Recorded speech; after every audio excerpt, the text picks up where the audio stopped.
and check with everyone. Yeah, she's fine. She's fine. All right, and we are live. So, welcome to episode 246 of An American Werewolf. That is me. To quote Hugo Weaving, me. In the house this evening, I have Tony DiGerolamo. Did I pronounce that correctly?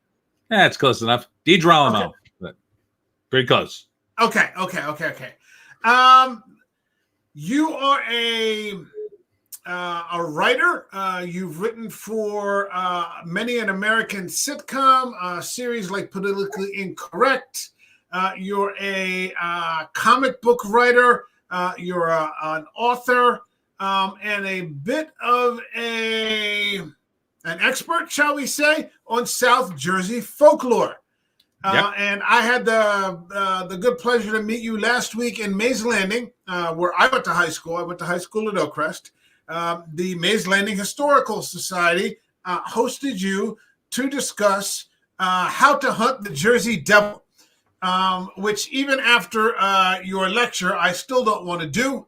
I made a quick pace to my car, got in it, locked the door, and then scooted myself inside my house and proceeded to do the same. And that worked out just fine for me. But thank you for taking the time to do this evening. I do appreciate it. Sure.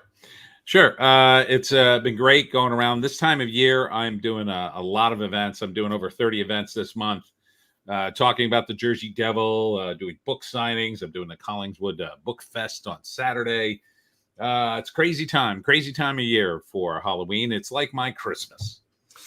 Yeah, but I mean, I can't help but be a little envious of you, and that's just a great thing. I mean, that you have written your own novella series called The Pineys, which is about descendants of a family one family that has historically been battling the descendants of the Jersey Devil. Have I got this correct? Yeah, that's basically it. I always say it's about a family of hunters that hunt the kin of the Jersey Devil. Okay. So the premise of the series is Mother Leeds, the mother of the Jersey Devil, was a witch. And in the 1730s, she opened the portals of hell and flooded the Pine Barrens with devils. But in the neighboring village of Abe's Hat, New Jersey, the villagers formed a secret hunting society to hunt down the devils and send them back to hell. And their ancestors continue the hunt to this day. So with that sort of basic premise, the idea is I can sort of jump to all the various legends and sort of recontextualize them in the modern era. And listening to you speak last week, I realized there's a lot more folklore than I was aware of. Not all of it necessarily from the supernatural, but I mean, New Jersey goes back hundreds of years to the beginning and founding of the country. It was I think it was one of the original 13 colonies. So I mean, there's a lot of history there. There's a lot of material that you can make use of and play with and have fun with, and that enables you to have an entire book tour in the month of October. How many books are currently have you published from the Pineys? 15. Book 16 drops in October sometime. I'm waiting on the cover. I got to finish up some editing, and I got to figure out what I'm going to put on the back cover. That one's going to be another short story collection, 13 short stories. Book 10 was that way as well. And it's some of the lesser known folk tales. So they fit in a short story, but then there's an overarching theme too. I like to be very thematic with the stuff I write. So there's themes that run throughout the books and then over the several different books with some of the characters, but you get a whole story too. Okay. And where can people access? I put the links in the description to webcomicfactory.com and to, let's see, what was it? Superfrat.com. Are the books available through there? The issue that I purchased, number 1 from the Pineys, I got directly off Amazon. So Right. where can people purchase those books if they want to read them? Amazon's the best place unless you can catch me at a show in South Jersey, because they'll just ship them right to you. So Amazon actually prints the books, and it's been very interesting to go through that process because I don't know if you're aware, but before Borders Books finally closed and Amazon owned Borders Books, they announced they had a machine that you could walk into the store and ask for instance, the complete works of Shakespeare. And then they would push a button and the machine would run, and then out would pop this book. Brand new, brand printed, bound, cover, the whole thing. And they announced they were going to launch that, and that's the way Borders stores were going to be. But then they closed. They realized they didn't even need the brick and mortar stores. So they are making books. They have these machines, and I can order, 2 books, 10 books, 200 books, whatever I need. I had an experience working at Borders for about 2 years in inventory, and it was just being around that many books it may have been the greatest job I ever had. I had a job working overseas for like 10 years. I've had like really great experiences, but that particular job, just being around all those books and around other people that love books, just one of the best experiences I've ever had. You also have published your own comics, which you said are a little darker than the novella series, the Jersey Devil series. Can you tell us a little bit about those? The Jersey Devil comic was sort of like a prototype of the books. I started publishing them back in '92, and we did 12 issues before it became sort of untenable.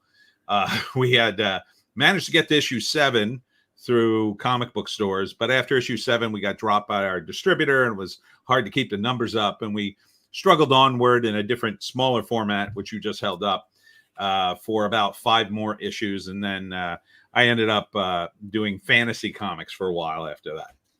So, I mean, when you put out your own comic, let's say we have this issue of Jersey Devil, a little darker than Piney's. Are you crafting the story? I mean, is it just the story only, and someone else does the artwork? How does that work in this particular piece of work?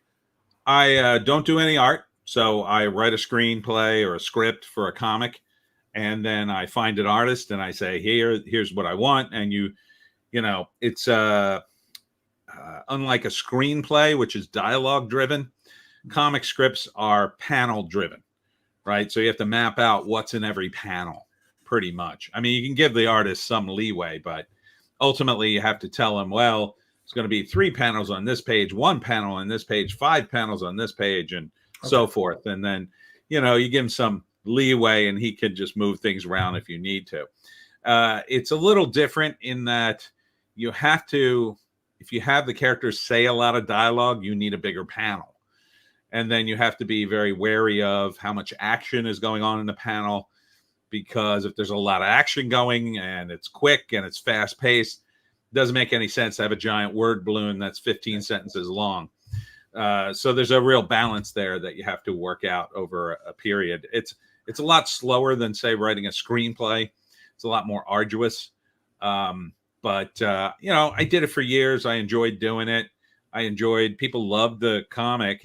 But ultimately, it's really hard to make money in comics, especially now. What drew you to comics in the first place? Have you been a lifelong fan since you were a kid? I am. Got a number of comics and the long boxes here. How did you get started with your love for that, or was it just something that you like? Hey, I'm going to make my own comic. That sort of thing. I had been a fan. I was reading the comics, and I thought, maybe I could do this because Brian Polito, who I met at a show, said that comic books are the poor man's film medium. And I'd written a lot of screenplays, and I wanted to get the screenplays produced. And I thought, oh, that's a good idea. I could produce the comics and then maybe sort of somehow use that to get a film going. And so that was sort of the initial drive to do the comics, was to hopefully get someone interested in the film. And I had some success with that with another comic called Super Frat. we had some interest, but it's it's another whole can of worms if you go to Hollywood. They're all, I mean, authoring is, kind of its own rabbit hole. Comics are kind of their own rabbit hole. Some of the writing you've done for, television shows and for cartoon programming, they're just, you could explore each of those. It seems like for extended periods of time, shall we say. Quite the challenge to sort of piggyback from one to the other. That's a tough business. That's a tough ask. Yeah, I mean it's great in terms of the money if you can get enough work, and so that's always that's what people kind of don't understand outside the industry. Like getting enough work to sustain yourself is really tough, and then if you hit it big, sometimes you've got too much work, and you're completely overloaded, and they want you for everything at every possible level, and that's a good problem to have. But yeah, I was going to say those are good problems. That's why so many people burn out, because they don't know when to stop, and there's no balance. Now these days, everything is collapsing into the internet, so it doesn't, like, television doesn't matter anymore. Movies barely matter. Comic books, I don't know if they ever mattered. Now it's individual creators now being discovered on the internet, and that's where everything's headed. And this idea that you're going to go to Hollywood or a book publisher or a comic publisher and they're just going to rain down money on you, it rarely happens. And even when it does, it's not as glorious as you think. You have to do this yourself. You have to make opportunities for yourself.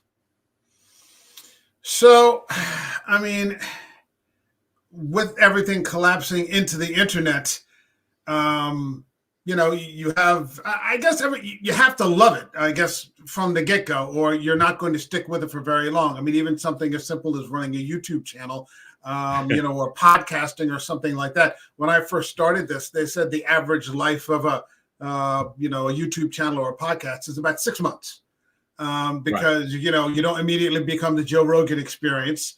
Or the Sean Ryan Show or something like that. And you're like, oh, the hell with this. It's Wednesday night. I got something else I want to do, and that sort of thing. I have to go to work tomorrow. I'm not, I'm not sitting at home, counting hundreds, after this episode is over. But I love to do it. And I love to talk to people. And I love to, discuss whatever it is that we're going to discuss, whether it be comic books or film or, whatever, something that's happening in the world. You gotta love it too. I think that has to be first, actually, because you won't last if it's just about money. Because, like you said, that's so infrequent that it's like asking to hit the lottery or something like that. How did it sort of narrow into South Jersey folklore? How did it narrow? How did your focus narrow into the Jersey Devil? When did that begin? Well, when I did the comic in the 90s, I knew I had something, but the comic itself, I was too dependent upon artists, and I couldn't crank out enough material for it to really work. We got up to 12 issues, and then we were struggling, and it was just hard to get out comics because I needed an equal number of art. Should I have introduced? Is that Joan of Arc? It's Joan of Arc. Yes. We have a famous celebrity here, a great historical figure. I deeply apologize. We have Joan of Arc joining us in the stream tonight. This is a first time for the channel. We're deeply honored to have her here this evening. Welcome, Joan, to the show. And please give any advice to Tony that he might need to have a successful stream tonight. I'm gonna put her on the ground. She seems anxious to do something. As you wish. As you wish. But yeah, I mean, it's just now, like, the way I described it in some of my videos is the audiences, besides everything collapsing into the internet, at the same time the audiences have atomized. So you had superhero comics, and that atomized into Marvel and DC, and then a bunch of other comic book companies came out. Now everybody's doing something. Everybody's doing a Kickstarter. Everybody's doing an Indiegogo. There's like 1 million comics. There's 1 million web comics. Yeah. and it's there's too much now. You can't It's go saturated. to one place. Yeah, it's saturated there. It's saturated in the book market big time. It's saturated. Television is completely saturated. Nobody wants to watch it. It's no longer convenient to watch. Movies aren't saturated, but nobody wants to go to the movies. They're too expensive. So all these things are happening simultaneously. And the upshot of it is, for creators like me, is it's a time to build your audience, because people are disgusted. They're like, I need something to read, or I need something to watch, and everything I watch sucks. So you have an opportunity here to put out your book and get people to read it, because you have something that speaks to them. For me, I decided, after years of doing my own comics and trying to promote them nationally, I realized that was unrealistic. It was just too big of a job. I didn't have enough money. I couldn't get enough eyes on the comics. So I decided to go back to local. And I said, oh, I could promote locally in South Jersey. So I'll just write everything about South Jersey. And that's what the Pineys is. So everything South Jersey is in the Pineys. I don't need to go to New York or California. If they want to be interested, they can. But I'm going to try to sell millions of copies right here. There are millions of people here. Yeah. And they're all in the same general vicinity. And they've heard the Jersey Devil legend, and they want more. Can you, for people that may not, be from South Jersey, who might catch it in the replay? Hold on a second. Well, before we do that, we got a couple of comments here. We got Eric from Hey Internet Eric here, and he says, welcome to the channel, Tony. Eric has been a friend since about episode 10, and kept showing up in the comments, and then we ended up connecting, I think, on Twitter, and now he's on the channel all the time. And he says, a few authors I know use Amazon's publish on demand service. It sounds pretty neat. It's not complicated. You just submit and have your own designs, and that's it. Yeah. You just, you go on, it's called KDP, Kindle Direct Publishing. Okay. And then you go through the tutorials, you format everything according to their standards. You have to copyright your book. That's important.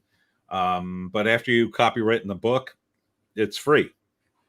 So you just have to format it correctly. The hardest part is probably the cover. If you're going to spend money, that would be the place to spend it, on a really good cover. Get a good artist, get a good designer, and have like a really awesome logo and a really awesome cover. I know a lot of guys in comics, so that was pretty easy for me. And I was lucky. I was lucky to have Vig, who does the covers. Vig Starmax is his name. He's a Malaysian artist. He's extremely talented, like just crazy talented. And he just knocks it out of the park every time. So he's done it he's working on 16 right now. So he's done it for every single book so far.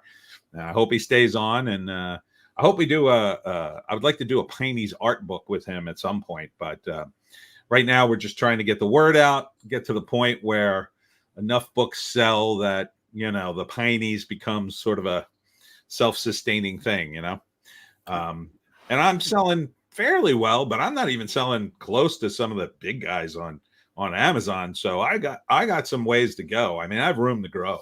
So, and I'll go to shows and I'll sell 50, 60, 70 books, and it's a good day. It's a good day.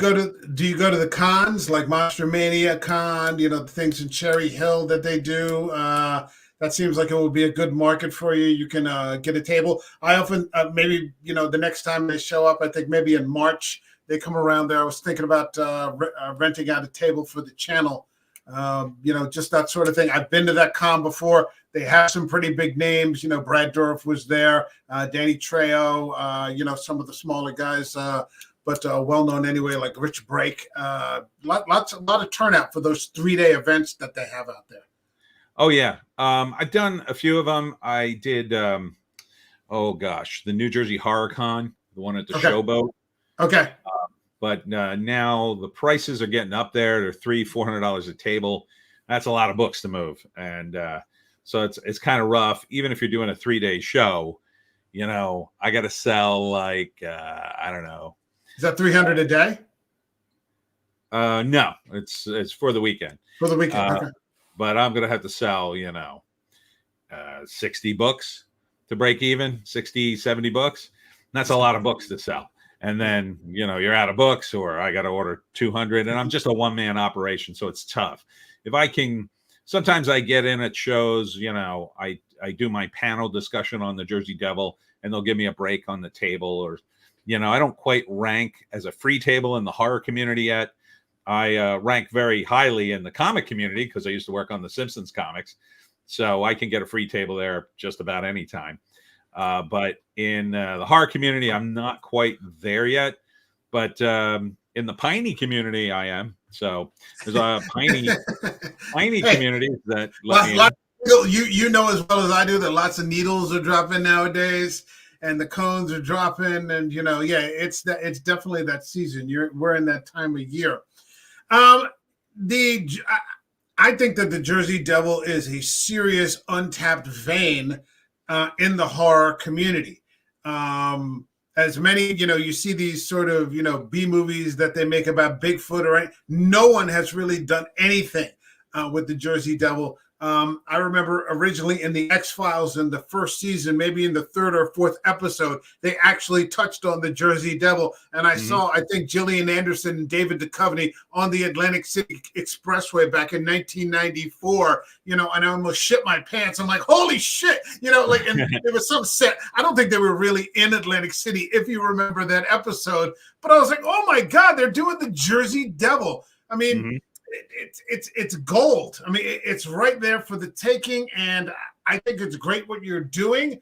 I don't know of anyone else that's talking about the Jersey Devil. I've had a couple of ideas myself about it that I just haven't bothered to move forward with. But when I saw this post on Facebook, how to hunt the Jersey Devil, and I'm like, I'm there, and we're here right now talking about it. So thanks again.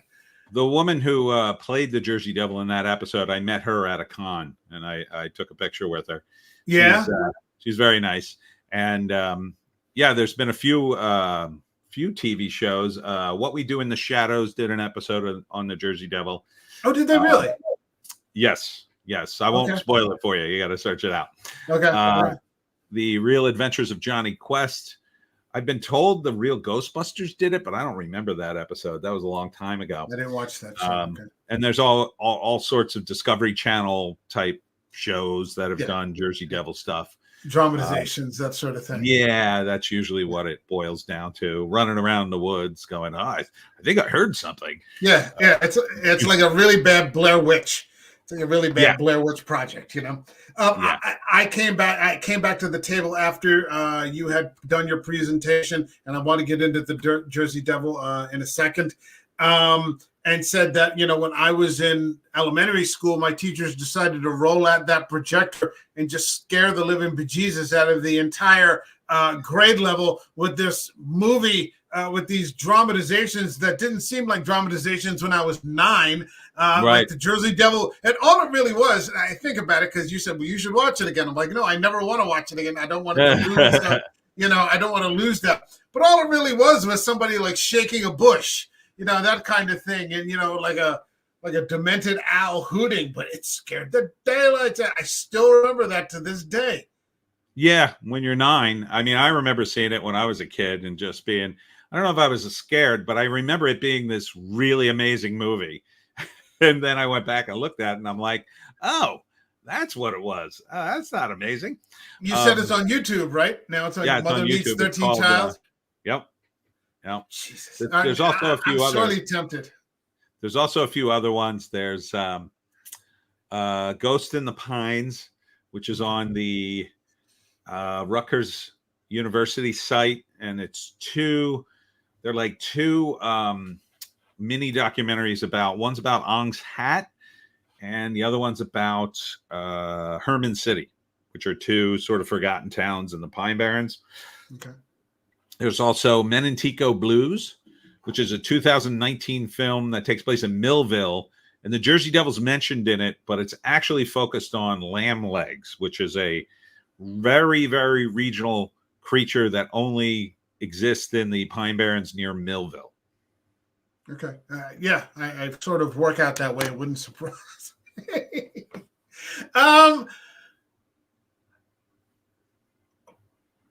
Tell us a little bit about the Jersey Devil. Give me like a 2 minutes. The history. Like I was saying before, we went off in a different direction. Sure. The history. How does it begin for people who aren't from this area that have no idea what the Jersey Devil is? What would you say to them? 2 minutes. Okay. The Jersey Devil is a 289-year-old folk tale.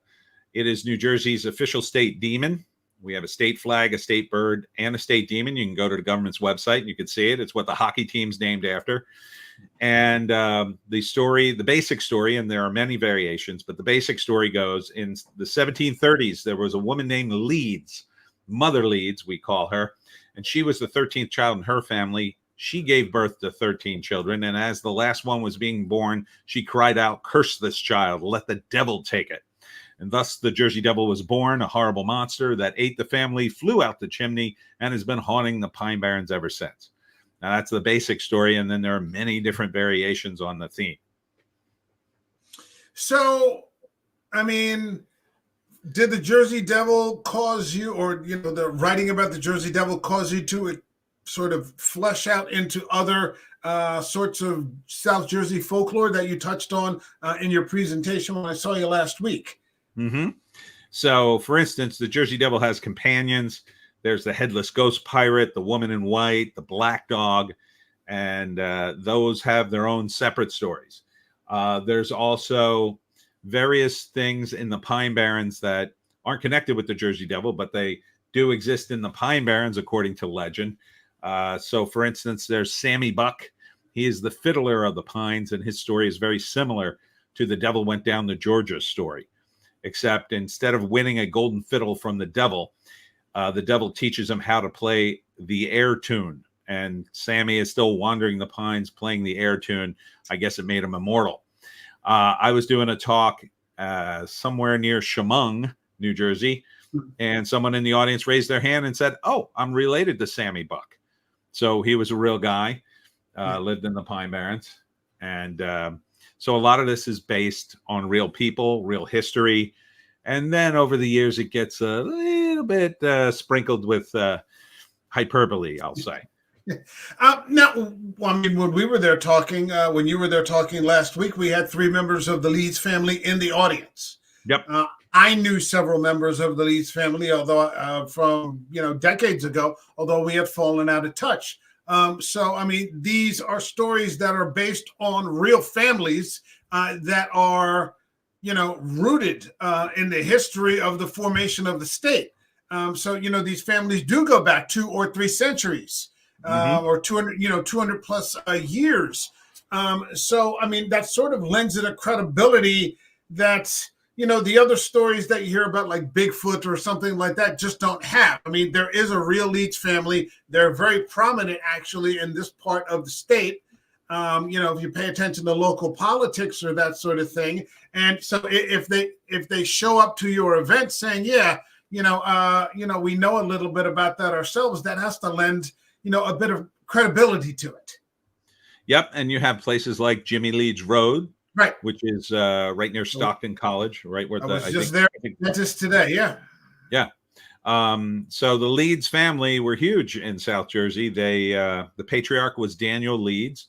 He initially lived in Crosswicks, which is over by the Delaware River, but he had a falling out with the Quakers because he wrote a controversial book outlining his views on angels and devils.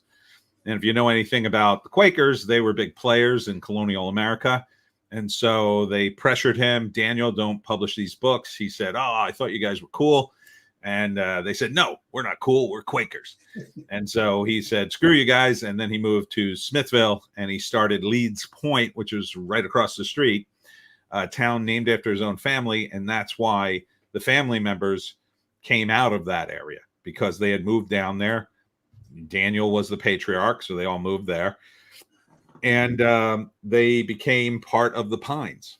And It's kind of a quiet place, although these days it's a little too built up for me. But back in the day, if you went to Smithville, it was in the middle of nowhere, in the middle of the woods. Leeds Point, it's kind of still got the original church for Leeds Point, very old church. Grave markers that go back to 1700s, 1600s, I think, a couple of them. And, so there's all this history that's just sitting there.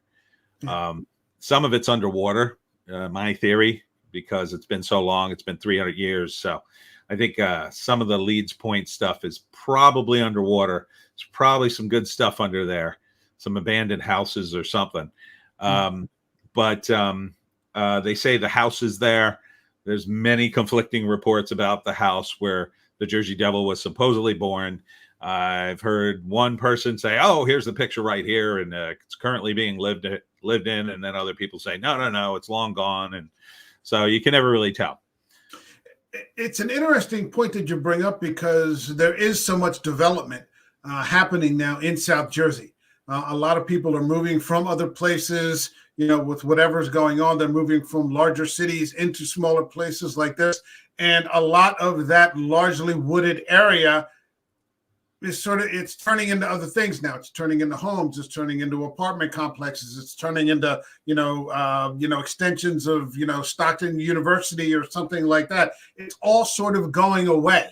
And so all this green that we've known about, and I live in a place that is just surrounded by green, but, I'm noticing it even here. People are coming here and taking huge tracts of land because compared to the cities, it's relatively inexpensive, and building huge houses. Do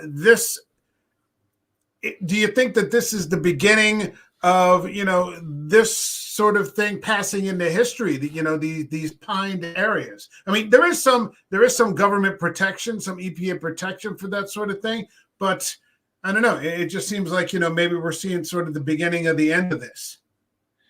Yeah. The sad thing is there is a giant aquifer in South Jersey underneath the southern part of the state. That's where we get our water from. So you just can't keep building on it. At some point, you just got to stop and say, we can't ruin the water. There's already too much, in my view, too many houses, too much pollution from cars. There was also a story which I wrote about in the Jersey Devil comic. They say if an unscrupulous trucker wanted to get rid of toxic waste, what he would do is drive down the Atlantic City Expressway with his valves open, and he'd pour the toxic waste all over the road during the rain. Okay. And then by the time he got to Atlantic City, it was gone, and then he could get paid for dumping the toxic waste and pocket the difference. So not good if true. It may just be a legend. Let's certainly hope so. Hold on a second. We got Patrick from Half Cheetah Will View, and he's saying boo. Okay, that was scary, Patrick. He says, hello. Hello, Patrick. Quakers were huge in the East. I don't know much about Quakers. I guess they were huge in the East. I guess in the Northeast. I remember going back because I'm a big reader. I remember the old Young Goodman Brown. Have you ever read that story?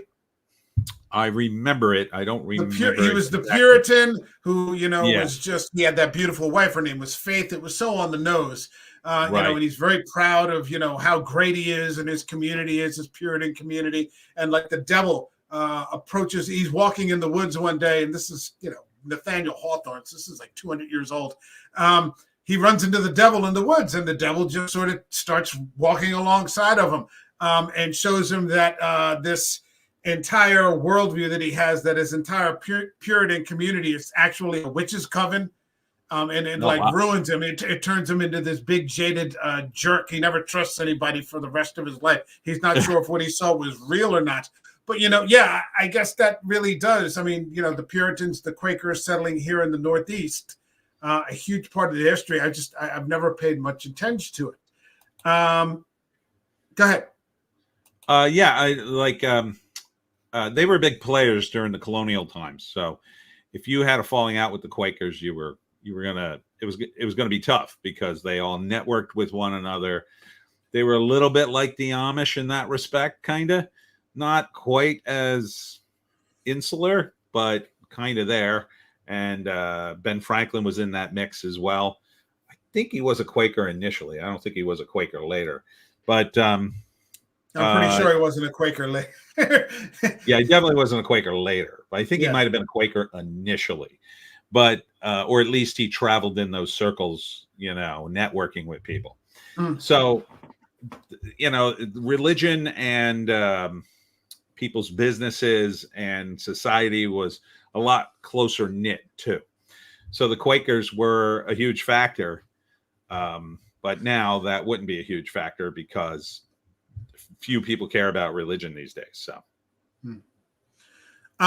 which I don't know. I think there's a huge hole that's almost impossibly filled. But it's not like it was where like you had to be part of the community to do business, right? Like you had to be part of the Quaker community, or at least be acknowledged by them in order to do business, or else you were just considered nothing. So it brought people in, and they had a tight knit community, I guess. But like any community, there's going to be hypocrisy. They're people. They're people. So the colonial times were just a really interesting time in America, because pretty much everybody just did what they wanted to a large extent after the United States got established. I mean, prior to that, you had to get permission from the king, and that was Daniel Leeds' job. He was the proxy for West Jersey, and you had to get permission from him to do various things. So then we had the war, and then do whatever the hell you want. Right. Yeah. It really is kind of insane when you think about it, that people would just show up here and just take your chances. Right. But a lot of people. I mean, just the danger. I mean, the danger that you're exposed to, the absolute insecurity of everything. I think I read something like, later on, but when people arrived at Ellis Island, I think I read somewhere, or I heard somewhere once that like a third of those people just went back. Like they couldn't make a go of it. Like they tried, and I'm sure they were hardworking people. They tried, and for whatever reason, they didn't catch on, and they ended up going back. The idea of just completely showing up in this, wild place and just, carving a house with your own hands and, maybe a flintlock musket, or something like that is absolutely batshit. And I think, people don't think about that enough. Those were hardy people back then. Nowadays, if the air conditioning breaks, people are like, shitting themselves. And it's just like, we've fallen far from the tree there. Yeah, you would go out into a woods and find a place you thought, okay, this land looks pretty arable, and I'm going to build my house here. And then you'd start building the house, and then hopefully, after living in your wagon for a few weeks, you'd be done the house enough you could live in the house. Then you'd have to, farm. And, there's no supermarket. There's no store. Grow enough food to support yourself. Well, there was some stores, some trading, but you couldn't rely on that. I mean, you could starve out in the middle of the woods. Yeah. And then you needed animals. You needed to make all your food, make all your clothes, make all your entertainment, make everything. Yeah. And trade for whatever you couldn't make. And it was tough. It was tough. Not to mention people just died. Yeah, not to mention disease. God for I imagine you have to be close to a water source, and God knows whatever else. I mean, have you seen? You fall down and break your leg, you're screwed. You're absolutely screwed. Yeah. Have you seen the new Western Costner's Horizon? I did. Where people they keep showing up because they sell them that plot of land that's next to a river, and they don't bother to tell them that it's like right next to like an Apache, like the Apaches are right there, but they don't bother to tell them that. So the people just keep showing up, and they just keep getting killed. And then the guy sells it again to somebody else, and these people just keep showing up. And I'm like, this is batshit crazy. But people, in some ways, it's a perfect business model. Yeah. Keep selling the same land over and over again. Over and over and over again. It's just absolutely crazy. And that's what people did until eventually all of the land was conquered, and just taken over and, wrestled away from the last guy who had it, which I guess is the way all countries are formed, basically. Sure. I mean, you grab it from the last guy, and you take your chances, and hold on to it for as long as you can. Hold on a second. Eric is back, and he's saying, I always loved reading about local urban legends. Are you a fan of Weird New Jersey? Oh, yeah. Love Weird New Jersey. Okay. Got one right here. Are they now, I'm remiss. I got a hand in my pine cone. Are they still publishing? Oh, yeah. Yeah, they publish, I think they're quarterly now. Okay. But they still publish. Okay. I saw one of the Weird New Jersey guys at an event up in near the Sayreville area, and he was selling them. So yeah, they're still publishing, but it's tough. They've had to expand a little bit. They're trying to expand. They did like Weird US, and they've done a few other book related things. It's tough, it's tough to do that kind of straightforward, well, here's a house, or here's a ghost, and here's where it is kind of thing. Eventually you just run out of ghosts and houses and crazy things. Yeah, I was going to say, it's not limitless. You can't just go on year after year. I mean, you have tapped into something where you sort of fleshed it out. You've taken one thing and you've sort of fleshed it out and expanded it over centuries. So technically you could write about 2 centuries worth of conflict. Sure. You could go into the future, right 100 years from now. So, the way that you've approached it is very smart. But yeah, I mean, the way that they're doing it's tough. I got to find them on social media. I got to start keeping up, or maybe get a subscription. You want to support those types of things, let's see what are they doing, they're almost up, Marvel I and think DC, they're over 50 issues, they're up to 50 issues, and there's a lot of stuff packed in those things. Yeah. So, and you have to realize after a while, Marvel and DC have enough money. You support your local artists, your local creators, the people that are doing it small. They need support, that kind of thing. So yeah, Marvel and DC now are, unfortunately, I think, just corporate, a corporate end.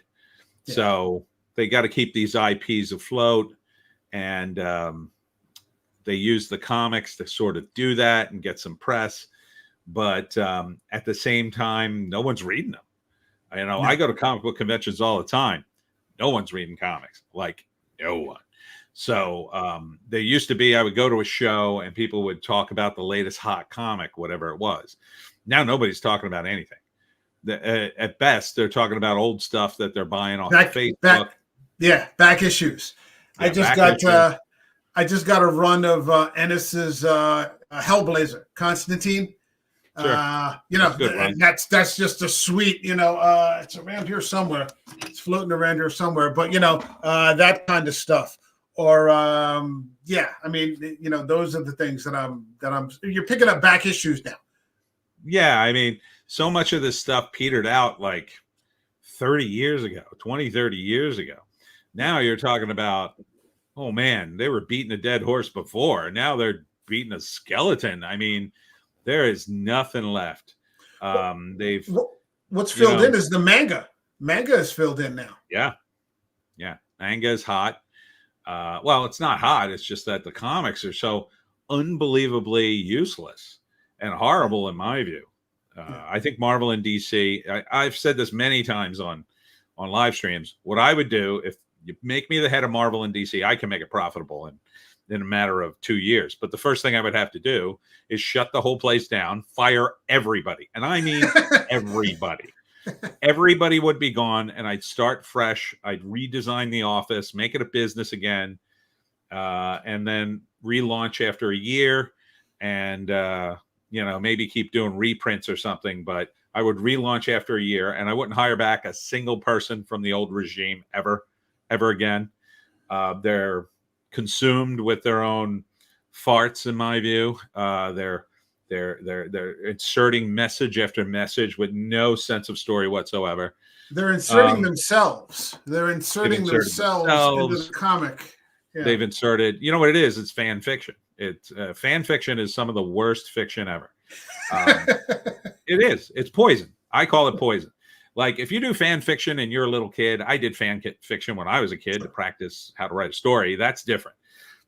But if you publish fan fiction, no, that's unacceptable. It's hurting the industry. These Marvel comics and DC comics, in my view, are nothing but fan fiction.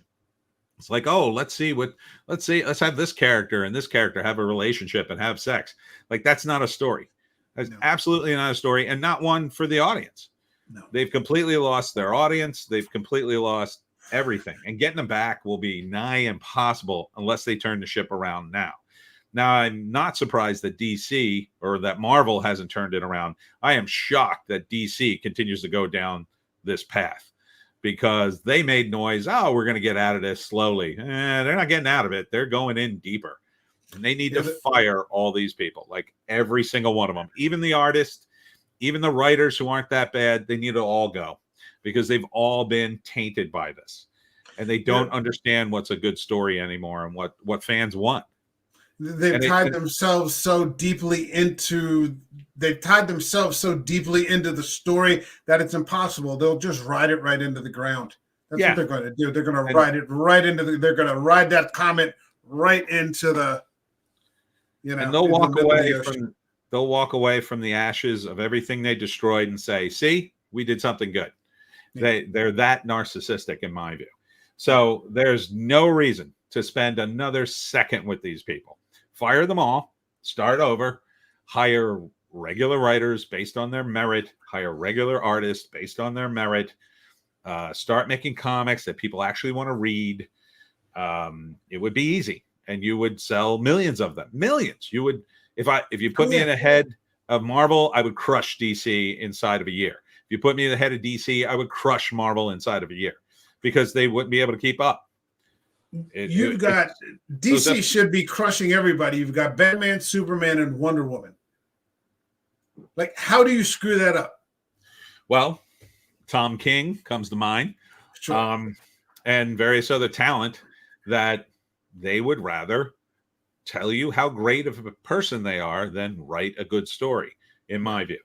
So, fire all these people. That's the only thing to do is to fire them all. Let their contracts end or whatever you have to do, and then start over, start with hit a hard reset, relaunch all the titles, do a Superman title, a Batman title, a Wonder Woman title, a Robin title, a Catwoman title, a handful of other titles, and just do solid work. Another thing to do would be, and I've said this many times as well, is to do anthology comics. So instead of publishing 19 million Batman comics, publish the Batman comic. And it's got Batman, it's got Catwoman, it's got Robin, it's got Nightwing. It's got like 5 or 6 stories. It's $5. That would be something people would buy and read. $5, $5, 5 stories, 100 pages. You got to compete. These old, there you go. These old, in the old Marv Wolfman days. It had Blade, it had Dracula, it had, Curse of the Werewolf, Jack Russell, it had Man-Thing. You had everybody in there, and you'd get something like this for a couple of bucks. Yeah. Dracula was a major Marvel villain, and another opportunity that they completely missed. They're too consumed with their virtue signaling and all that nonsense. All those people have to be fired. All the execs have to be fired. Is that going to happen? Not anytime soon. No. They're probably going to collapse before that happens. Yeah. And when I say collapse, I'm saying Disney's going to collapse. DC could go either way. Warner's could collapse, or they could just say, you know what? We're done with comics. We'll just license these out like Disney used to do. That's what Disney used to do. They used to just say, okay, we'll license these out. Somebody else will do the comic. It'll be their headache, and we're guaranteed to make profit. I mean, that's the quick way to do it. And that's going to happen. It'll devastate the comic book stores. But, at this point, they're barely hanging on anyway. And most of them had to divest into games and other stuff. So at some point, you're really not going to lose much, unfortunately. I have a few great stores near me, but the comics suck. I mean, it's not the store's fault. The stores are amazing. There's nothing to buy anymore but the back issues. There's nothing to buy anymore but the back issues. Yeah. The back issues in the manga. I'm starting to slowly get into manga. I'm reading something called DCRL, which is actually a manga version of Dracula. It's coming out in it's these beautiful artwork. I mean, just gorgeous artwork. Or something like what is this? Let's see if I can reach it. Junji Ito. No, this is another manga about Charles Henri Sanson, there's like manga for everything. He was the High Executioner of Paris. And the great thing about it is, look at the thickness on that thing. Look how big it is. It's insane. Yeah. And that's the kind of stuff we need to be publishing here. We need to be publishing those phone books because there's a reason the Japanese model is so popular. They make billions of dollars. Uzumaki. This just became an HBO series. Junji Ito's horror series, Uzumaki. It's gorgeous. I mean, this original story that is just like nothing I've ever read before. And it's so broad. You can get manga about just about anything. It's fantastic to read. It's beautiful to watch. The stories are intricate. They're fun. You love them. Long. They're long. You like feel like you got something for your money. Yeah. Like you buy a comic, an American comic today, you feel like you got nothing. You got a piece of a story and it goes nowhere. It's like an auto shopper. Yeah. You feel like you got an auto shopper. I'm like, okay, yeah. All right, is there anything that's happening today that you're enjoying? It could be, a television series. It could be something you're reading. What is there anything that you feel people are getting right? Oh, let me think. I mean, these days it's slim pickings. I get it. Hold on. While you're thinking about that, let's get through some comments, and then I'll come back to you on that. Patrick says, "What exactly is a Jersey Devil?" You're gonna have to come back to that, Patrick. We just went through that right before you got on, so catch it in the replay. But I mean, it's easy enough to look up. It's a 289-year-old folktale, Patrick. Yeah, it's a 289-year-old folktale based here in this area that we're at. You're in South Jersey, right, Tony? Mm-hmm. Yeah, so we're both in the same area. This is our Bigfoot. This is our Loch Ness Monster. So we have one right here. And Tony said the hockey team is named after Jersey Devils, named after this folktale. The hockey team had a contest in the 1970s, and Jersey Devil won. It's a good name. Me too, because I know there is some truth in the legend. Yeah, there is. Here in Illinois, most of our legends are supposed haunted hospitals. We have in the Philadelphia area, we have Eastern State Penitentiary. Mm-hmm. That's always a haunt. That's supposed to be very haunted. Gettysburg, of course. We have famous Trenton Psychiatric Hospital here. Ancora isn't haunted, but it's really weird. Yeah. And there's a few others. Yeah. Yeah. We have some places here in the tri-state area that definitely qualify. I think they give tours of Eastern State Penitentiary. Of course, Gettysburg, where the famous 4th of July battle happened during the Civil War. I've heard several people that I know have gone there and said they've heard things. It sounds like someone's walking like directly behind them. People that are very, feet on the concrete types said, there's something going on there. Pickett's charge was just crazy. So, I think hospital and crematories are the most haunted. I never heard about a haunted crematory. I have a friend who's a funeral director. He does, funerals. He's a little weird, but you have to do that. You would think they would be very haunted because a lot of dead bodies travel through there, but I haven't heard of one off the top of my head. They're all dead. True. They didn't die there. They died somewhere else. Yeah, by the time they get there, what the hell did I get to do with that? I didn't do anything. I'm just doing my job. The only thing that happened in the crematorium was that scene from Return of the Living Dead. Return of the Living Dead. Yeah. That movie still freaks me out a little bit. All the screaming, it kind of puts me off because it's almost guaranteed that paranormal activity will be detected. Okay, Tobe Hooper, we appreciate that. Patrick's got his television on there here. What is Weird New Jersey? Weird New Jersey is a magazine that's been around for, oh God, what, 30 years now, maybe more? Yeah, something like that. Yeah, it's And it talks about paranormal and just kind of strange happenings, events here in the state of New Jersey. If I got that correct, maybe you could do it a little better, Tony. yeah, most of it's North Jersey, but they do some South Jersey stuff. If you do a quick search for Weird New Jersey, it should pop. The site should pop right up. Yeah, it's very well known. It's very well known. Hand in my pine cone. Yeah, well, what are you gonna do? It's an old-fashioned paper zine. Very cool. Yeah, Weird New Jersey is kind of an old-fashioned. It's more than that, though. I mean, you could find these in any local bookstore down here. I'm sure they have prominent social media presence. I feel a little neglectful not following them. And I would advise anybody in the chat watching this in the replay or anything like that, support your local artists. If they're having an event, make it out there. Buy a comic book. Buy one of their books or something like that. They put a lot of time and effort into these things.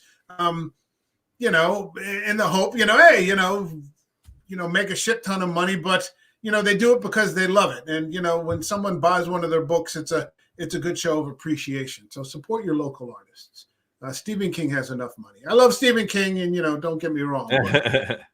Back issues are the most affordable as well. Yeah. What did I pay? I paid $70 for that Hellblazer compendium, but it's like 1,300 pages. So that's pretty good. That's not bad. I did one time. One of my favorite comics. I used to love First Comics. They were from the '80s, but nobody else really. That. Yeah. Nobody really read them. So the comics were dirt cheap, and I went to a show and I picked up almost the entire run of American Flag for $5. It was great. When I first started buying comics, I think they were a quarter. I think they were a quarter. There was a local 75 cents is the cheapest I remember. There was a local newsstand. I think it was called Weisbecker's on Philadelphia Avenue, and my dad would take me out there, and he showed me what a comic book was. And I can't remember what the first one was, but like every weekend after that, I wanted my dad to take there and give me a quarter so I could, and on a good day, I'd get 75 cents, or something like that. And I'd have 3 comics, and I would just read them and reread them and reread them and reread them until next Saturday. And, it's kind of caught on, from there. So, yeah, now I'm still buying, these giant things now. Because they're still cool. Comics are too expensive. What does a modern 100%. Comic book, if I buy a new issue of Batman, what does that cost now? Like just a plain old, $4.99? $3.99 at the lowest. You might get a $3.99, but $4.99 is generally the price. And I don't see how comic book stores stay in business.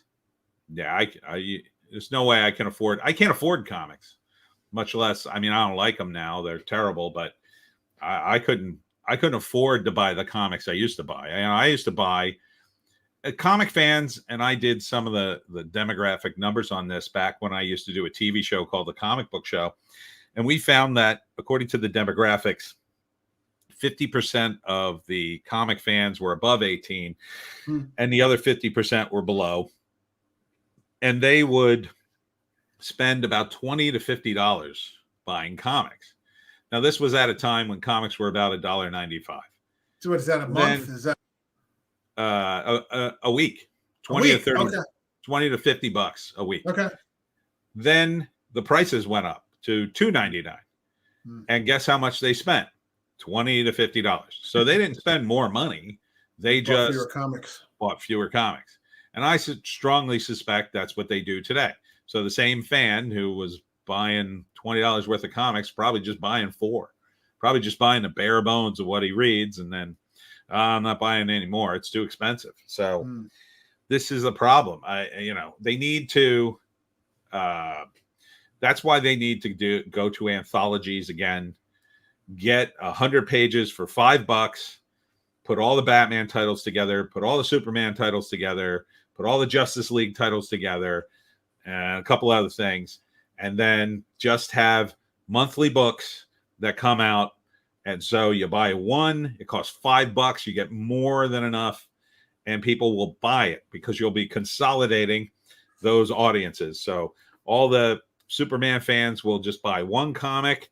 You could even rerun some of the classic episodes. Sure. In a comic like that, you could do little backup stories. You could do when you have the page count that size, it's a magazine, and you could do different things with that. You can move things around. You can have letters. You can have interaction with the fans. What we have now is, I think there are about 20 pages and about 14 pages of ads. So there's almost nothing to them. The story goes nowhere. There's no room to do backup stories. I mean, once in a while they do it, but you got to have something for your backup stories. Yeah. You got to have something for your value. People are and that the part of the problem is they've resigned to themselves to the idea, well, nobody's reading these things anymore.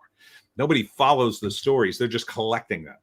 So they're buying it, hoping it becomes hot, and then they're going to roll it over on Facebook and an auction for double what they paid.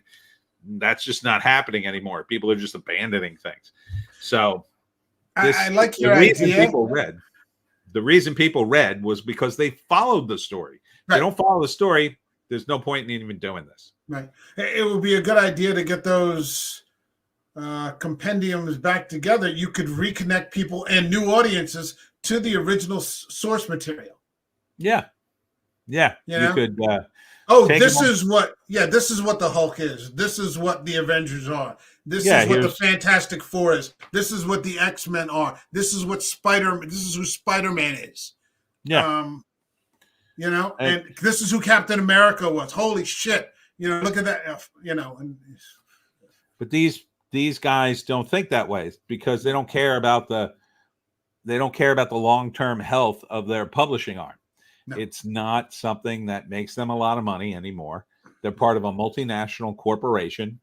This is just my speculation. And they can't make $200 million off a comic.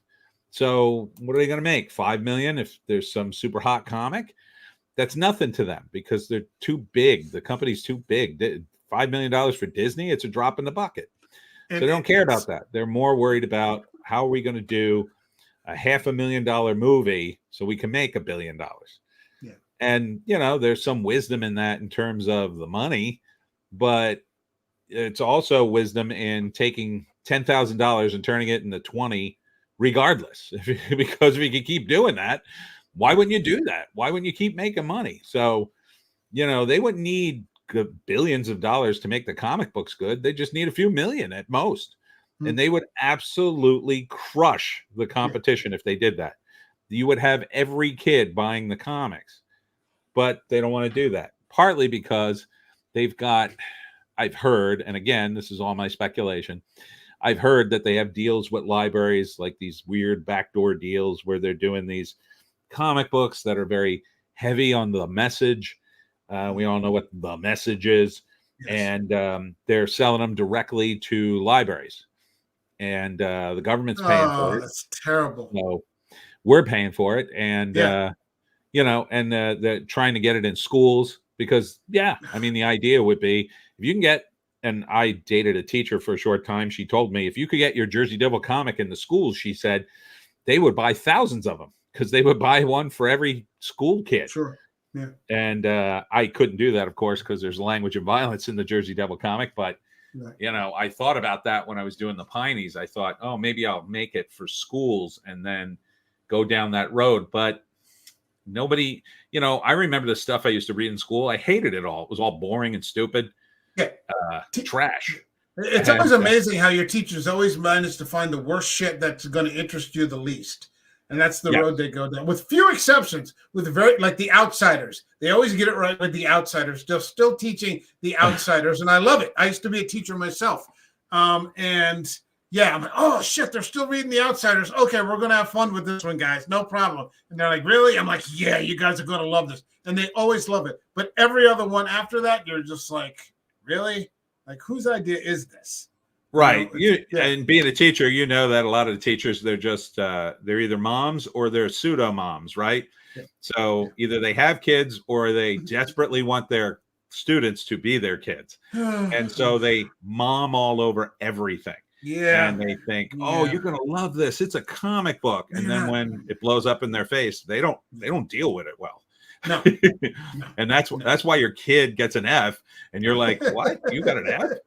Like, yeah, I mean, my teacher made me read this stupid comic and I called it stupid and she blew a gasket. Yeah. So they just kind of don't know what they're doing. And it's everything so message heavy. Kids need, thrilling adventure. Yeah. They don't need messages. They're not going to Young get the people messages need anyway. Adventure. Yeah, that's exactly right. Young people need adventure. And this is such a risk-averse society we're living in nowadays, or it's becoming that way. And there are certain factions that are just completely insulated with this risk-averse sort of mentality that you're like, oh, God, let the kid scrape his knee. Who gives a shit? Have you seen the size of that kid's skull? You're not denting that skull. Relax. Get up there and get up and go play again. Get up. Get out of here. Don't cry. Go. Just go. And then they forget about it. Oh, yeah. All right. And then they go run right off. And, that's it. All right. Hold on. Let's keep moving here. Because I still want your answer about something you think that's working well nowadays. Oh, right. Fan fiction is worthless. Yeah. Well, it has its place, but it's not. Retconning is almost as bad as fan fiction, in my opinion. Yeah, okay. I agree with that. Does Kevin Smith still own his own comic store? I think he does. I think he does. The one in Red Bank, I think he still has. He became a different Kevin Smith after that heart attack, but Yeah, and after the whole He-Man thing. Yeah, he became a kinder, gentler, cries all the time Kevin Smith. He's not the Kevin Smith from Clerks, which I love Clerks. I think I was in tears so many times the first time I watched it. I was laughing so hard. My daughter has a couple of manga books. It's interesting that we have to read it in the opposite direction of a standard book. Yes, that is interesting. You have to understand which way the pictures are moving right to left, so on and so forth. But it's fantastic storytelling. Fantastic storytelling. Gettysburg is very haunted. Yeah. What is your opinion of the DCAU? I assume he's talking to you, Tony. What's that? That's the Zack Snyder one? No, that's the animated universe. Have you watched those? Oh, you mean like the Batman animated, Superman, that one? There's Justice Leagues. There's all kinds of. It's usually on HBO. HBO usually carries all of the DC animated universe. And I thought they're pretty fucking good, but that's some of them are pretty good. I mean, definitely the classic Batman animated series. I enjoyed that. The Superman one was decent. I hear the current one is not good, but I haven't seen it. Is that Superman and Lois or something like that? No, it's like the Cape Crusader. It's like kind of a woke Batman. Oh yeah, the one where the Penguin's a woman. Yeah, that looks awful. Why do that? Don't do that. Don't do that. Yeah, well, and that's the other thing. Again, it all comes back to corporations splitting up these IPs. You got the Penguin TV show, another not Batman show, which everybody's raving about, and I may even watch it. But have you watched it? I haven't. I hear it's great. I was just watching the second episode. It has nothing to do with Batman. It's a crime. It's a crime saga. Right. It's just like I want Batman. Fair enough. Batman. Why won't you give us Batman? I got to tell you. Well, I don't think they have maybe they could do I don't know who you would get to play him in a weekly thing, because Batman is now like a thing only for the absolute A-list. I say drive the money truck to Robert Pattinson's house and Matt Reeves, and say, guys, we're gonna give you 10 seasons. Do a 1-hour Batman show, 10 seasons. Go nuts. So you like Pattinson's? You like Pattinson's? Yeah, he's fine. Yeah, I thought it was good. He's young, so you could do a 10-year run. Yeah, it's like a James Bond run. Yeah, good for about 10 years. Yeah. Yeah. And then, what did you think of Snyder's universe? I'm a huge fan. I don't care that I don't care if you dirtied it up. Doesn't bother me in the least. Zack Snyder's visuals are off the charts amazing. Zack Snyder's stories, I don't know what he's smoking. It's like he needs a screen. If I was running the studio, I would say, Zach, here's the DCU. This is your screenwriter. Listen to him, because he needs a screenwriter. You know, you look at some things, yes. For some things, no. That's what I would say. 300, I thought was good. 300 is great. It follows the comic. Frank Miller. It follows comic. Watchmen was good. I loved Man of Steel. So close, but yeah, Watchmen's great. I loved Man of Steel. I loved BVS, the director's cut. It's like the difference between Kingdom of Heaven and Kingdom of Heaven director's cut. Like right. Kingdom of Heaven sucks. Kingdom of Heaven director's cut, it might be Ridley Scott's best work, which is really this really weird thing to say, but I feel that it's true. And it was the same thing with BVS. And then, get out of here, you doofy cat. And then he got 4 hours of Justice League, man. And I thought it was I never thought I'd see Granny Goodness on the big screen. I never thought I'd see Granny Goodness. I'm like, is that fucking Granny Goodness? Holy shit, it's Granny Good. You know, and we'll use the old ways. I'm like, fuck, man. You know, it was, yeah, I liked it. Yeah, I just I can't get into it, mainly because as soon as I don't like Ben Affleck in the role. Oh, my favorite one. He's my favorite one. I can't get past him killing people and then, you know, backing off of it. I think that was a weak choice. Either just go that he killed people. Keaton killed people in Returns. I guess, but like, look, as Razor Fist pointed out, that the Batman used to kill people all the time in the comics. Yeah. And so you could just go to that if you wanted to, but go big or go home. You know, don't give me this namby-pamby. Oh, he kills people. Oh, he decided that's a bad thing. Like, what? I don't know. And then and definitely Superman shouldn't lose. Superman is one of those characters. Superman doesn't lose. He's like Parker Lewis from the 80s. Superman doesn't lose. Whatever happens to Superman, his superpowers always save him in the end. He can beat anybody. So he should have been saving people, and he's just sort of there. It's a shame, but the whole thing, what I looked at was that the whole thing is all three movies are his story arc. Mm-hmm. All three movies are his story arc, where he finally steps into who he's going to be at the end of the third movie, which is, I mean, there was supposed to be a 10-year run of those films, you know, with like the Legion of Doom and like the Riddler solving the anti-life equation and, you know, Lex Luthor forming the Legion of Doom and, you know, Granny Goodness attacking Themyscira and Batman versus Desaad, and you know, and we never got it. It just, yeah, his daughter died, and then the whole thing, you know, I mean, people complain about BVS, but it made like $700 million. I mean, it needed to be scaled down. It was too big, and he needed someone to say, "Okay, 2-hour movie." No. Save this. I love watching 4 6-hour movies, no problem. That's made up. I love the 4-hour movie, the 6-hour movie. You know, these fever dreams that people are having now, like Costner's making 4 3-hour movies. You know, the Snyder Cut 4 hours. He just did 6 hours of Rebel Moon. I'm like there for all of it. I'm there for all of it. I got things to do. You know, I got a life to lead. I can't watch this stuff. I want a 2-hour movie. And then if I like it, I'll watch another 2-hour movie. That seems fair. You know, I think it was Eric who told me. I think Eric told me he broke the Snyder Cut into like 4 parts. He cut it into like 4-hour episodes. He took it that way. He watched it. He just saw it for the first time. All right, hold on. Stop forcing character gender changes down our throats. Sure, Not a problem. Penguin is like Gotham. It's not like Gotham. It's a serious. Gotham was a comedy. Although I liked Gotham. I thought it was fun. It's just some things are just fun. Watchmen was the best superhero. It might be. Damn, that was good. It was close. Like there's one scene in it doesn't quite work for me, but it was pretty close. Tell me what scene was it? So I'm pretty sure there's a scene at the end of the comic where Rorschach's diary shows up at the at the report doesn't it go to the reporter? the right-wing nuts have it.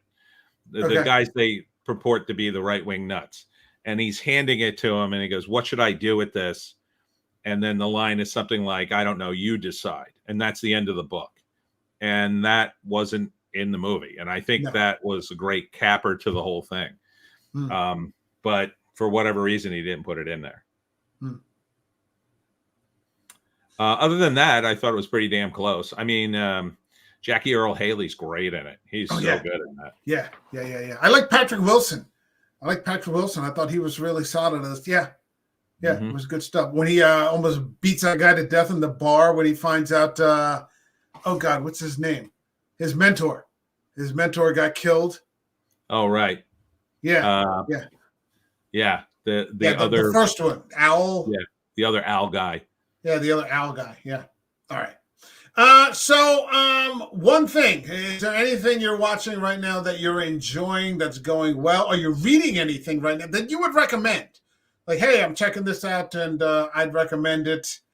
I read obscure books now. I'm reading South Jersey Towns by William McMahon, which is all about South Jersey. But I really don't have time for TV. If I watch a movie, it's usually just to review it. What did I just watch? I watched Anatomy of a Fall. I didn't like that. I watched Luther, The Fallen Sun. That was really good with Andy Serkis. That was pretty good. Oh, yeah. That's a fucked up show. Makes you never want to go to London, man. Yeah. Never, ever, ever, ever, ever want to go to London. But I'm a big Idris fan. Yeah, so, Andy Serkis. Andy, are you going to see Folie à Deux, the second Joker film? I don't know. I'm not hearing great things. Yeah, I'm on the fence. I mean, I might just wait for streaming. Nerdrotic just had a review of it, said it kind of ruins the first movie. So I don't know if I want to see it at all. I was a fan of that guy. The thing of it is, it's never ending. Like if something's good, he doesn't talk about it. He'll talk about it for like 20 minutes. But it's the same thing year after year after year. And I can't listen to it anymore. The other thing is, Disney, rest in peace Star Wars, rest in peace this, Rings of Power this. I'm just like, ugh. He made The Hangover, which was great, and I loved it. And then The Hangover 2 and 3 came out, and those were awful. They were just god awful. So, maybe he just sucks at making sequels. I don't know. Todd Phillips made The Hangover? Yeah, I believe that's him. Let me just double check. I don't know. I like The Hangover. I only saw it once. I'd never had the initiative to go watch the second or the third one. But yeah, okay. Oh, you're not missing anything. Okay. You are not missing a damn thing. The only thing I remember about The Hangover was where they go into Mike Tyson's house. Right. For some reason, I remember that, and I remember I was just dying laughing. But otherwise, I can't. Yeah, I can't think. Part of the problem is for The Hangover, and I've talked about this extensively on my channel. I know people watching this are like, he's insane. Why does he keep talking about The Hangover? But you can really see the character change with Zach Galifianakis from Hangover 1 to 2 and then to 3, because it's like Zach Galifianakis, his star was rising right then, and now I guess he was pushing more crazy bits for the movie, and they were just out of character for his character from the first movie. So the first movie, he's this sort of withdrawn guy who's in the wedding party because his brother's getting married, and he screws everybody with the hangover. And then he's back again. And part of the running gag in the first movie is he loves Bradley Cooper. He thinks he's the coolest guy ever. And then they don't follow through with that on the second movie. And I was really disappointed. I wanted to see him show up and look and dress like Bradley Cooper and then hear the story of how they became friends. But then he drove him nuts. And now Bradley Cooper doesn't want anything to do with him. But they just dropped it on the ground and they basically redid it. So in my view. I think what's going well nowadays, this year, having a great year is horror. Horror is having a really good year this year. There's a lot of good stuff coming out that I've seen and enjoyed. Even some of the B stuff. I've seen some odd things. Even going to what what was it? Oz Perkins and like Long Legs, and you've got Robert Eggers.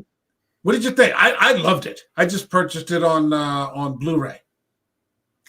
Was it too much?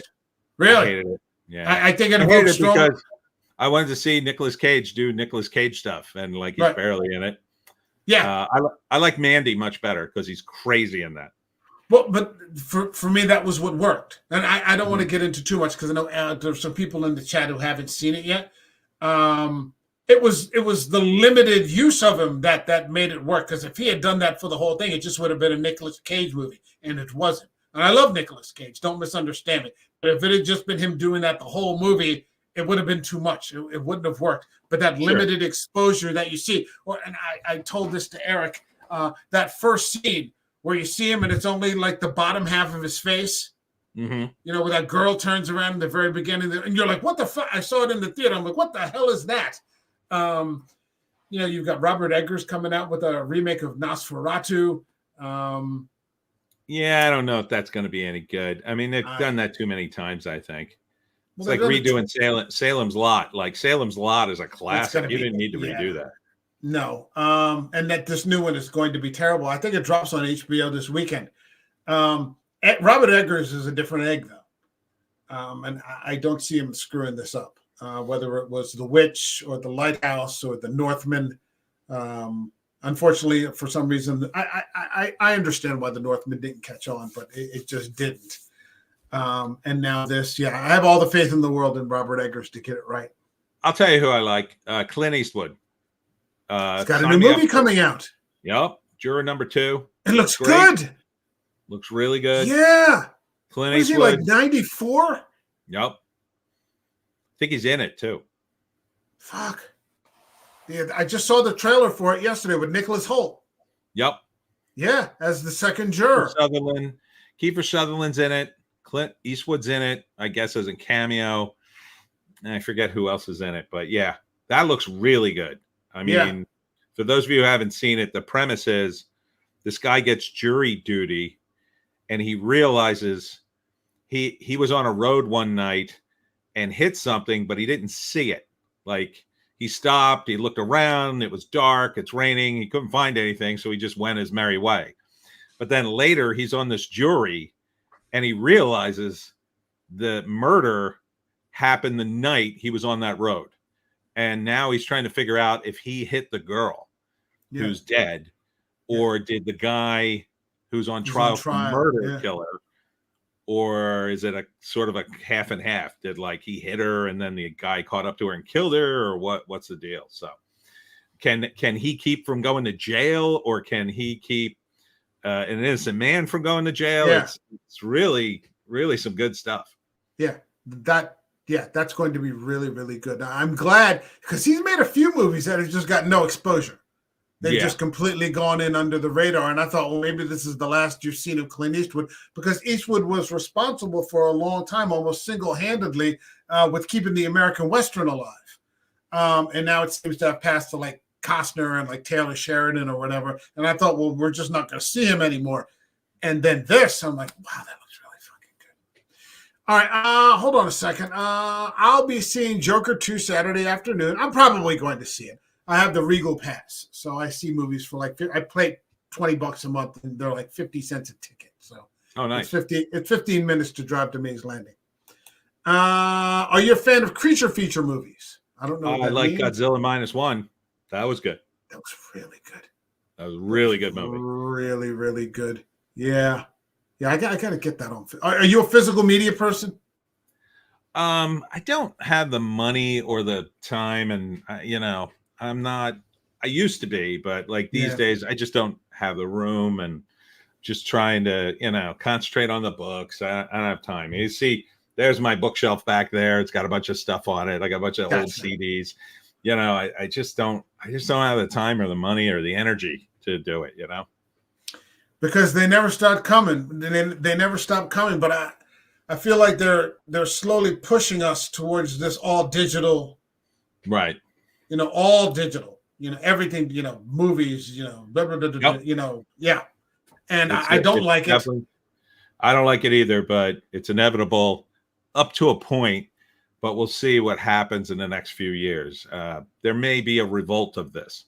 And that's one of the reasons, guys like me doing my books and actually having hard copies, I can kind of get it into people's hands and they don't have to worry about being edited or deleted from their iPad or whatever. Yeah. So as that happens more and more, I think physical media will make a comeback. Yeah, because I'm seeing, that they're editing certain sections of classic books and, this, that, or the other, like To Kill a Mockingbird or, a line out of this or, changing this line here. And I'm like, this is dangerous. This is dangerous. So, you think it's no big deal. It is. It absolutely is. I agree. Heretic is the one I want to see this fall. Yeah, apparently Hugh Grant has a horror movie coming out and it's supposed to be really good. I can't believe I just said. Yeah, I can't believe it's Hugh Grant, but hey, who knew?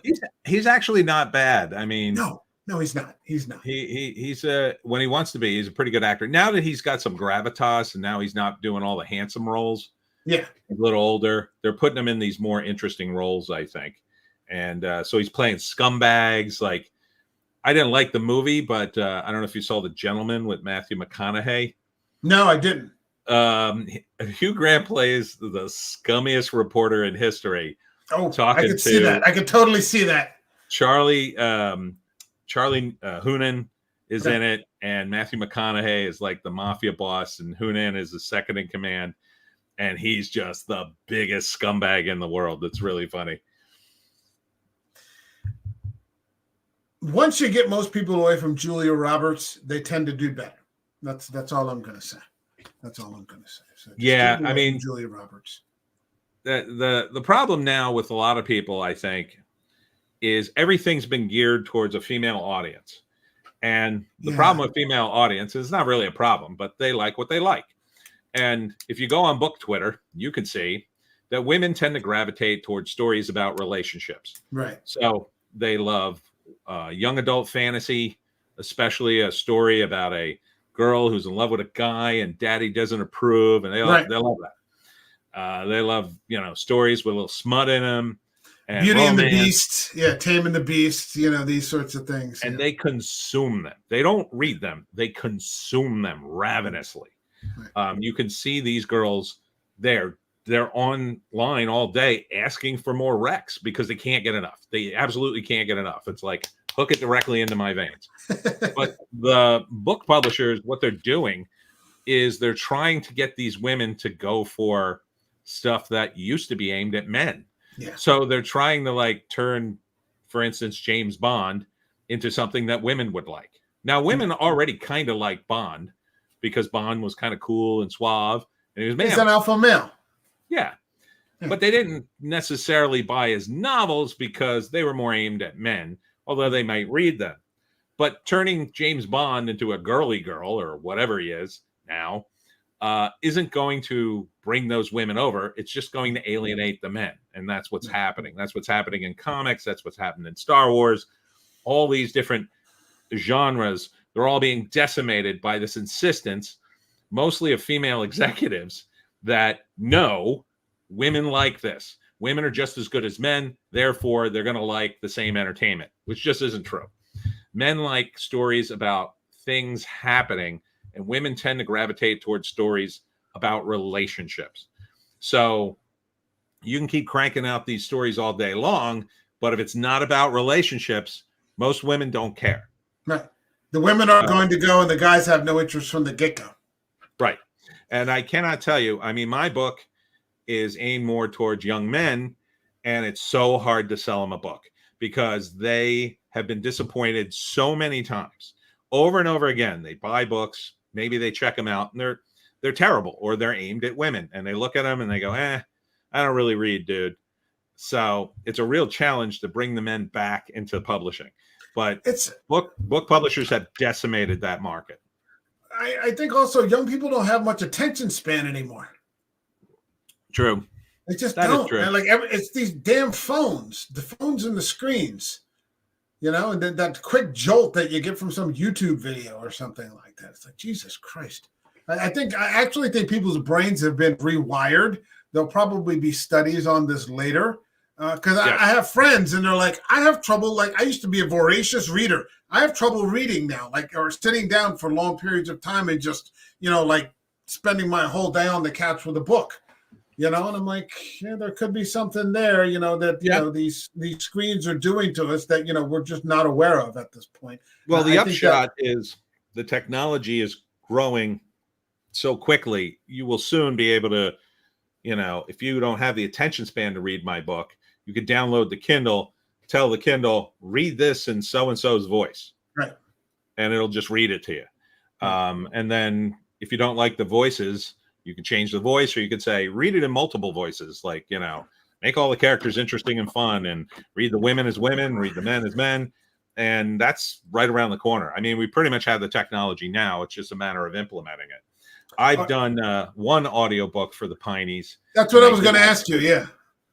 Yeah, I did all the voices. I haven't gotten around to doing 2 yet, but one of these days, maybe this Christmas, I'll finally sit down and start cranking it out. But it's a bit tedious. Yeah, it's not easy doing. That's kind of how I started doing this. I thought I was going to do voice work, or I wanted to try doing voice work, and it's complicated. Try reading something for 3 minutes, error free, into a microphone. It's not as simple as you might think it is.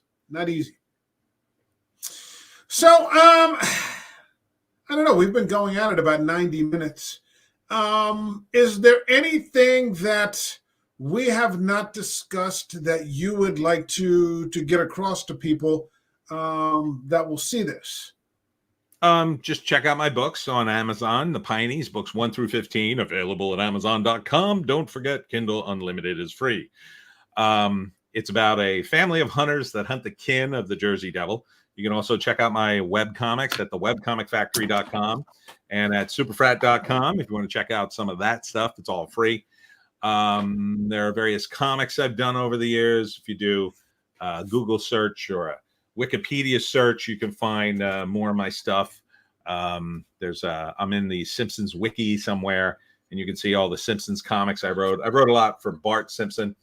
So yeah, check me out at the Pineys. Do you have does Tony G have a page on Amazon? Or does it just, if I write Tony DiGerolamo, does it just go straight into the Pineys? No, I got a page. I got a few other books and a few other projects.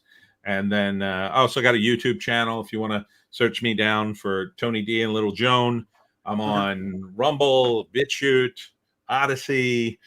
I'm on X. I'm on every social media known to man. So. Okay. I will put the link to the description. The Web Factory and the other are in the description already. I'll make sure to get your Amazon page on there, and I'll see about finding your YouTube page and putting those links in there as well. Support local artists. Take a look at some of Tony's stuff. It's really fun, and it's just a cool thing to do to support people that are trying to put some quality stuff out there. They're not just churning out confections, for the sake of meeting some stupid deadline. Yeah, we have to be good. The corporate guys, they could suck all day because they got multi-million-dollar advertising campaigns behind them. I just do it all myself. Yeah, and for the love of it. And if that isn't enough of a reason why, I don't know what is. Okay. My thanks to Tony D, for showing up.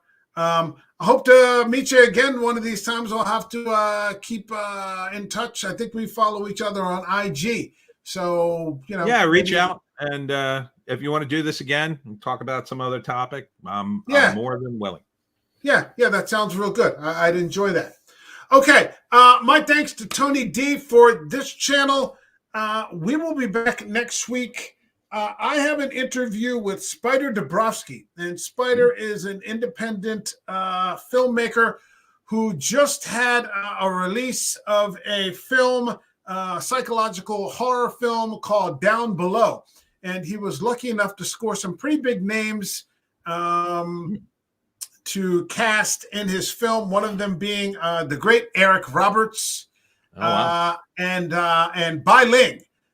Who is quite the quite the icon herself for indie films and films like The Crow and things like that. We're also going to kick off the Halloween season. And for this month, the theme for Halloween, every year we have a theme. Last year was witchcraft.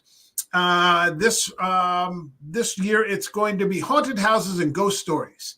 And so we're going to kick off with an old-time classic, 1963's The Haunting, which I'm really looking forward to see. I'm going to see it for the first time, but I hear it's one of the all-time greats in horror. So we're going to have a full week next week.